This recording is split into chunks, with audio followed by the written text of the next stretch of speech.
Well, you're doing so much good stuff. Welcome to Family Business World. I have the honor of having a friend and an outstanding consultant, Andrew Frazier. Andrew, thanks for coming. Thanks for having me, Dale. Yeah, well, I've known you for a number of years. I've participated in some of your power breakfasts and other things. But I want the audience to know a little bit about you. Where'd you grow up? What's your background? Where'd you go to school? Tell me a little about Andrew. Grew up in Pittsburgh, Pennsylvania. Nice. Home of the Steelers, of course, big fan always. Actually, I first started in business in 4th grade. My brother and I had a paper route. And we delivered papers in the community, which was great. We did that for 5 years, 7 days a week. Wow, 7 days a week. Wow. 7 days a week, and it expanded because since we knew everybody in the community, we actually ended up doing a lot of snow shoveling for people in the community and actually helped some of our friends get work as well. So early introduction to entrepreneurship, had an opportunity. My mom sold real estate. She sold life insurance, so great learning experiences because I would help put the papers together. And, so let me stop you there. So one of the things, I don't know if you saw, I wrote a blog on the website familybusinessworld.com about family business succession. Yes. And the more I write, I learn when I write, the more I see is that the succession of family businesses starts when people sweeping the floors. But even as an entrepreneur, it starts when you do grunt work. Yes. And when you're young and you do grunt work, because then you appreciate entrepreneurship more. When you start out making a lot of money, it doesn't work. So you even did that early on before you even got into a business. That's very, very impressive. So now tell me more about your mom. Okay. Mom's pretty extraordinary. You know, she grew up in the 60s. So actually when she was in college, she did a lot of marching and other stuff.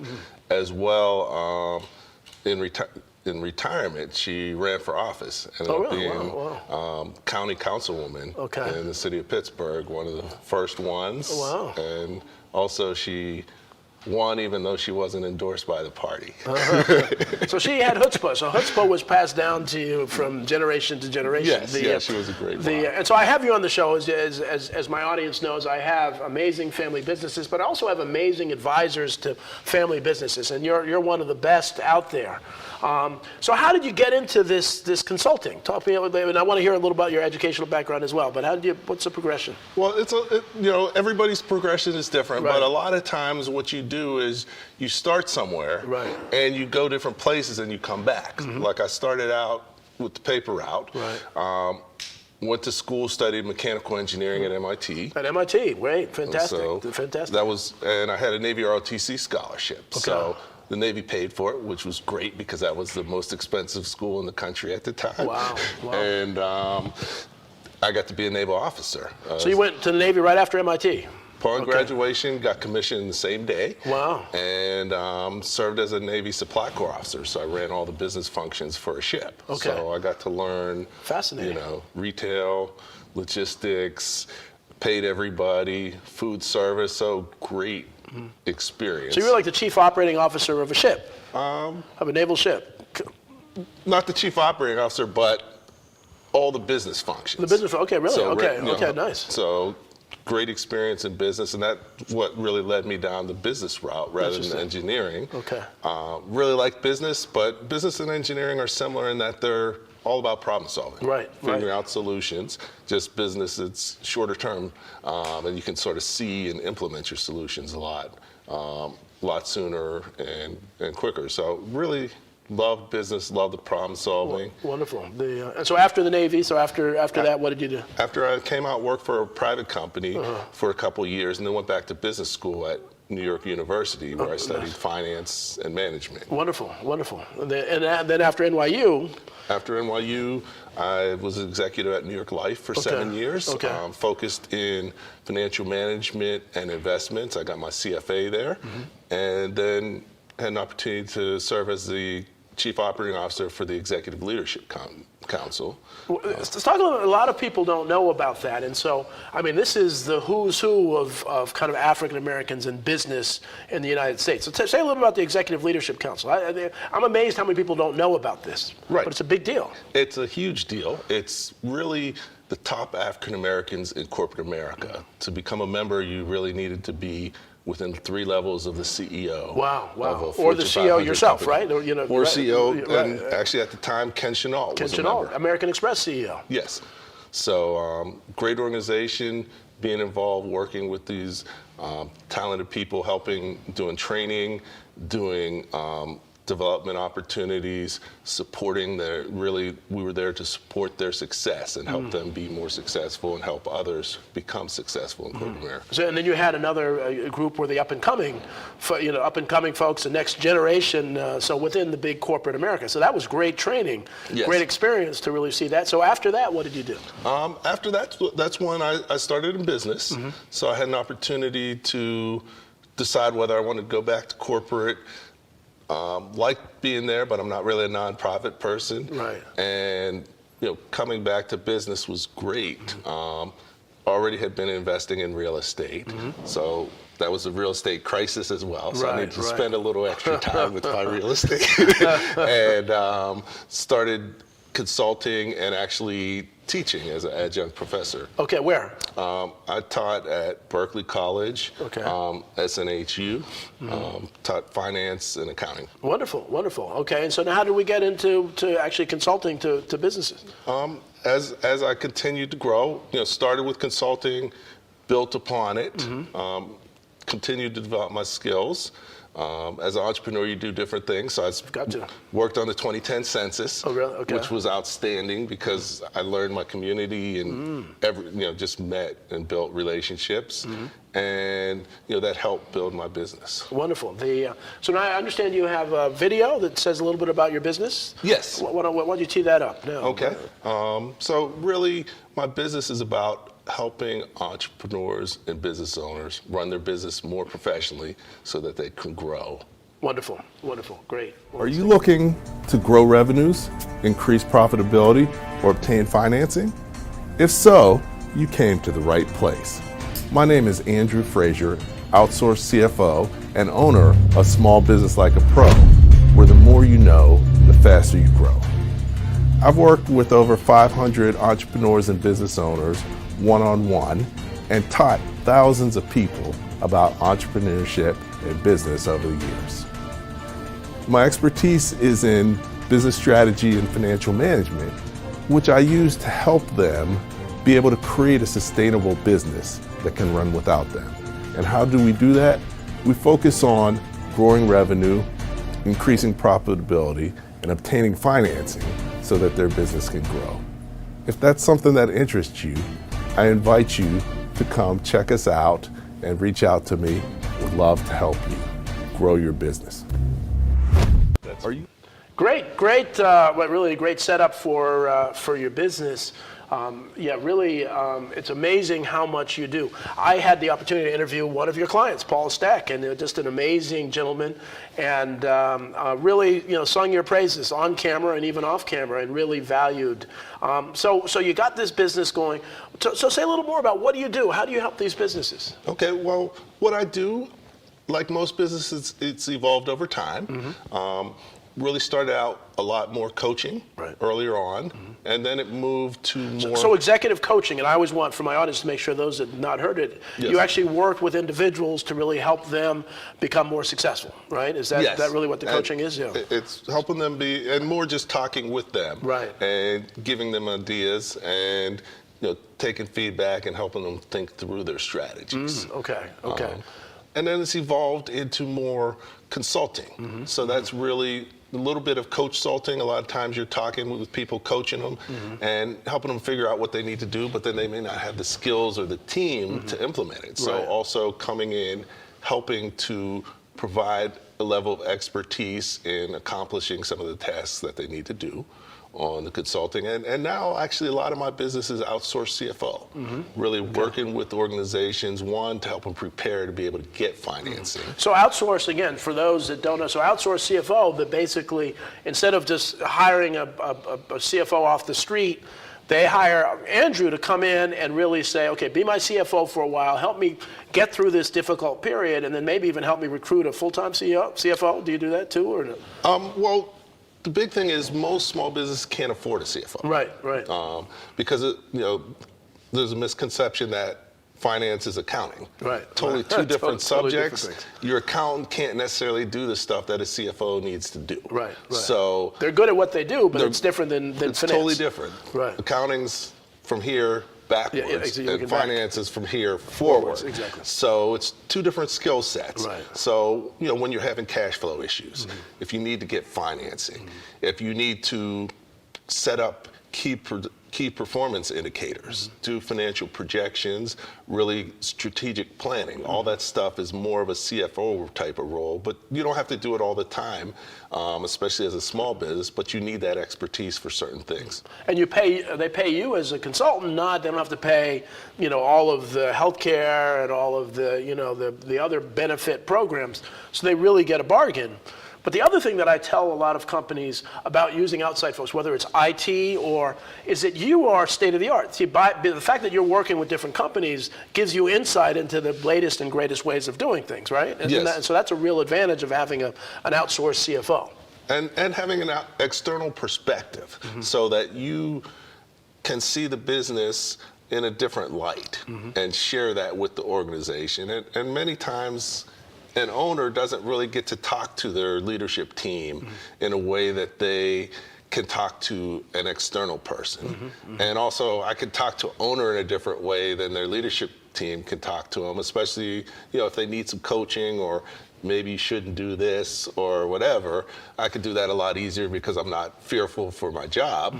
And my job is really to educate, expose, and bring ideas. Wonderful. And as you know, I'm the executive director of the Fairleigh Dickinson University Rothman Institute of Innovation and Entrepreneurship, and one of our programs is a peer-to-peer mentoring program where you sit quietly, you sit confidentially with 4 or 5, and you realize how lonely it is being a CEO. Yes. You can't often talk to your spouse, you can't really talk to people on your team, so you have an outsourced CFO like you.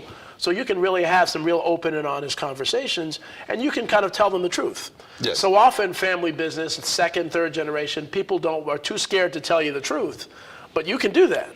Right. And so that's a real advantage. That's a real advantage. A huge advantage. And the other thing is, I can take a holistic approach because finance touches every area of the business, and I have experience working in operations, in marketing, in technology. So I'm not just providing financial expertise. I'm talking about how you bring all that together in a holistic fashion to build your business.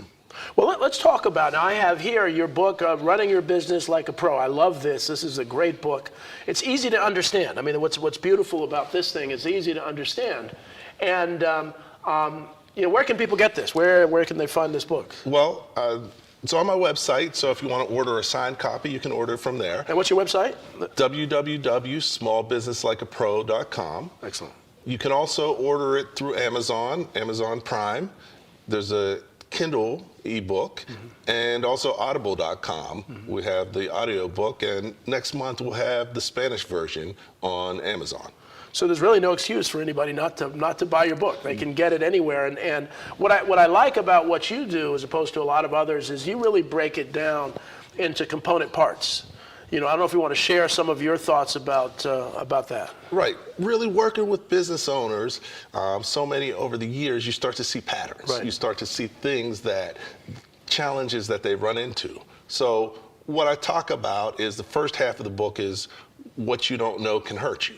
So I talk about key things that you need to know as a business owner to be successful. And in each chapter, I have at least 2 examples of people that I've worked with so that you can identify with it. And, my chapters, the first chapter is really about how did I get here? Because you're somewhere for a reason. Why are you there? Where are you trying to go? Right. And so you build it up. Talk a little bit about, share a story for the audience about, how that has been helpful. This first, even something you mentioned in the book. Okay. Well, definitely, one example and one thing that is key. The second chapter in my book's called "What is Your Most Important Job?" And most business owners don't know that, and to their detriment. Your most important job is S&M, and not the one you're thinking about, but sales and marketing. And what we do is talk about your target market. Interesting. We're going to take a break now, but I want to leave the audience here. We're going to see a couple commercials and come back. This is really, really important. So Excellent. We'll see you after the commercial break.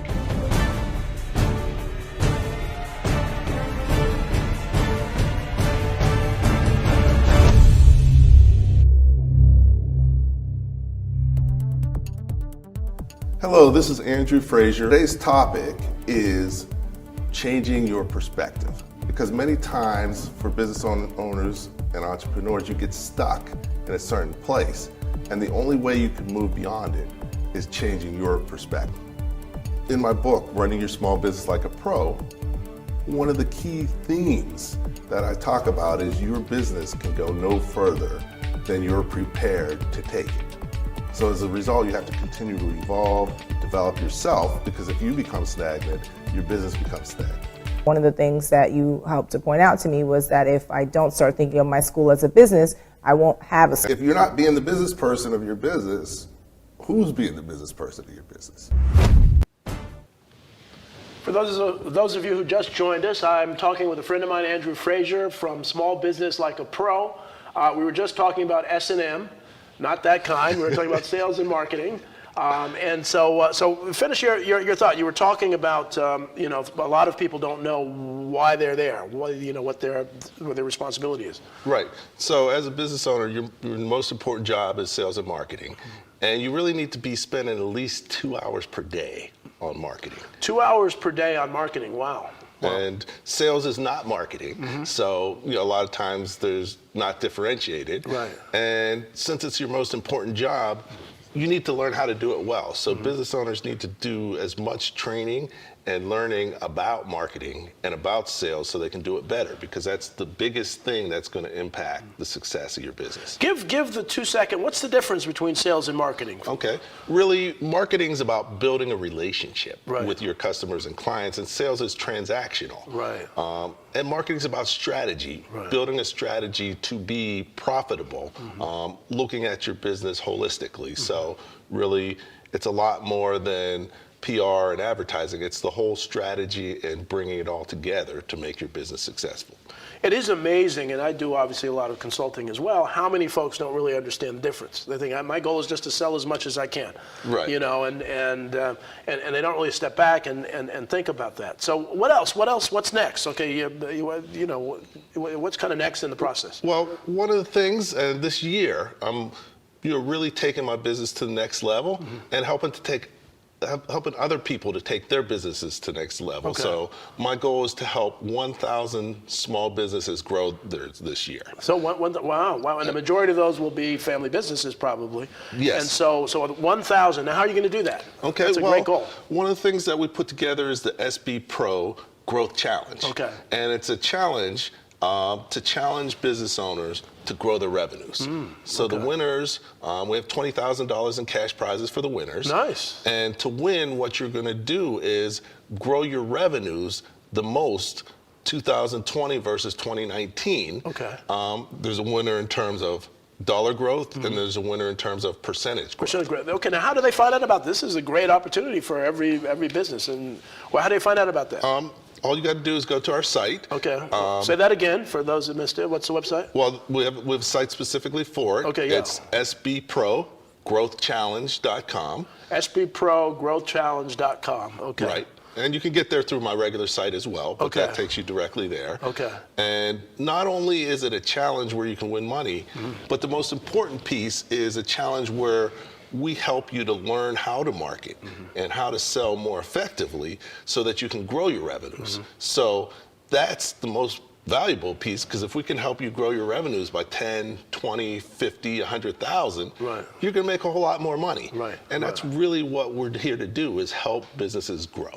Well, one of the things that I like about what you're doing is that you really get people to focus and become professional. Yes. See, so often we think we're a business person, but really becoming a professional is a whole different level. it's not just about owning a business and being an entrepreneur or just being a family business. It's about taking the next level. If you're going to be an athlete, you want to make the NBA or the NFL or pro tennis, why not do the same for small business? That's why I really like what you're doing. What's next? All right, so that's the side. What about the expense side of this? So you have the revenue side. What about the expense side? Well, in business, if you're familiar with Michael Gerber, he talks about working in your business, but you have to move to working on your business. Right. But nobody ever tells you how do you work on your business. Right. So really, what I do in there and when I'm working with businesses has helped them learn how to do that, because less than 5% of business ever work on their business effectively. So for the audience, again, so working in your business is what? Just showing up every day, doing what you do, and as opposed to working on your business. What's the difference? The difference is working in your business, you're like an employee or a supervisor. You're focused on the day-to-day. Right. Okay? Right. And most people never get above that. But to really run your business professionally, you have to have management. Right. So you have to focus. You're not going to get there if you don't plan to do it, but you have to get to the management level or manager, where as a manager, you're working on helping to optimize things, helping to build capacity, helping with strategy. So you're really looking at a longer term piece than a supervisor. Right. And it's really hard to be a supervisor and a manager at the same time. Right. Just like in larger businesses, you got supervisors, you got managers for a reason. Right. So, helping to professionally, and as a manager, one of the big things I've found is business owners don't like to use numbers. Right. So, but you can't work on your business without numbers, because you don't know what's going on with your business without understanding the numbers. So I help business owners understand their numbers, start to look at them, help to put together key performance indicators, so that you have a plan, a budget, you look at how you're doing versus it, and you can make decisions on a timely basis to improve your business. Excellent. So working on your business as opposed to just in your business, is there a next step once you do that, after that? There is. Once you master that, you step up to where you're an executive. Right. And you're really working on the future of your business. Right. So you're spending most of your time doing strategic planning. You're spending your time looking at how you can expand your marketplace, as well as how you can exploit your current target market. Right. So really looking at how do you grow significantly, and that's really executive type skills. Right. Well, one of the things when I was talking to Paul Stack, we talked about the fact that if you aren't moving forward, you're moving backwards. Yes. And if you're working in your business, it's very hard to move forward, right? Yes. I actually recently wrote an article called "Grow or Die." Oh, really? Because wow. As a business, if you're not growing, you're moving backwards. Right. And a key thing that I always tell people is, your business can only move as far as you're prepared to take it. So if your business is stuck, it's because you're not prepared to take it, and you have to learn and develop. And that's one of the things I work with people, is help them learn and develop things that they need to know. Wow. But it's critical to be continually learning and developing yourself. And the hardest piece is you have to change to take on the new roles, because each role has a different key attributes and key things you need to do it successfully. Well, one of the things I've talked to a number of my guests, the family businesses, about consulting. And there's a misconception to say that, well, if I take a proposal, I'm going to have to hire someone. I'm saying that every family business should have a consultant and entertain some proposals. They may not be ready for it right then and there, but you don't know what you don't know. And so, taking a proposal from you or from me or from us to really say, well, what about finance? What about outsourced CFO? Let me see it on paper, because then sometimes you can't afford not to do it. And so, can you just say a couple success stories short success stories of some of the consulting that you've done over the years? Well, definitely different ones. You interviewed Paul earlier, and really had an opportunity to spend time with him, helping him to work on his business more effectively. And when we started, he had plenty of business, but his operations couldn't keep up with the business that he had. Right. So one of the things we worked on is helping him build capacity. And some people think that's a good problem. Oh, I got too much business for my. That's a bad problem, right? That's something that you've got to address. Right, because customer service is key. You want to keep your customers, but not only that, if you're growing too fast, you can go out of business just as fast. Right. So you have to have your financial plans and cash flow managed, because you're investing a lot of money before you're getting it back in. Right. So it's easy to run out of money if you don't plan and you're not careful about what you do. And he's such a dynamic person and really a visionary, and so he's just a great model of how a consultant and a business leader can work together.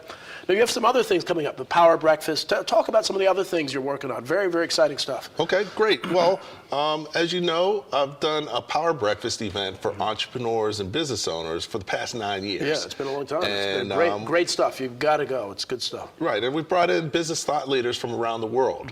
Actually, Dale spoke at one of them. Excellent. It was wonderful. And it's a really way to get small business owners an opportunity to get exposure to people that they generally wouldn't have access to.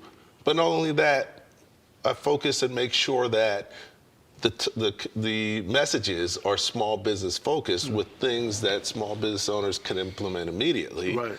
And they're also hearing from people who actually are doing or have done what they're talking about. So critical, because it's one thing to talk about stuff, it's another thing to have done it. Right. And so the family businesses, the small businesses, that's a must. You've got to grow. You've got to get out there, get as much information.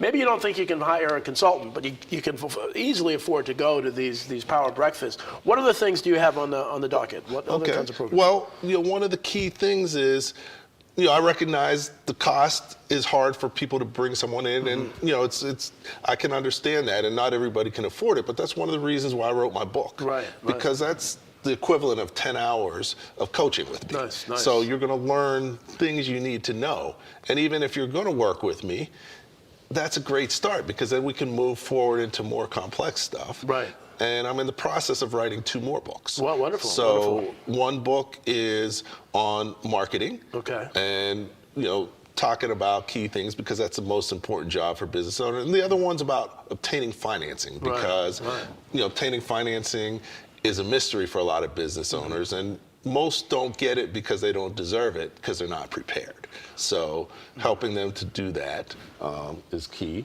And so, I've got those coming up.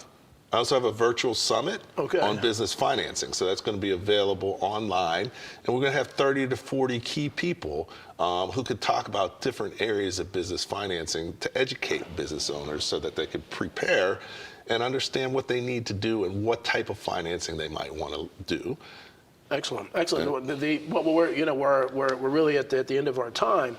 Now you have some online training. Can you say in 2 seconds? Yes. Online training. Yeah, I also developed an online university called SB Pro, Small Business Pro University. Wonderful. And it's at sbprou.com. sbprou.com. Well, Andrew, thank you so much. This has been wonderful, and I hope those in the audience are listening. You need to at least entertain the idea of having a consultant with your practice. So thanks for joining us on Family Business World, and we'll see you next week. Okay. Thank you, Dale. Thank you.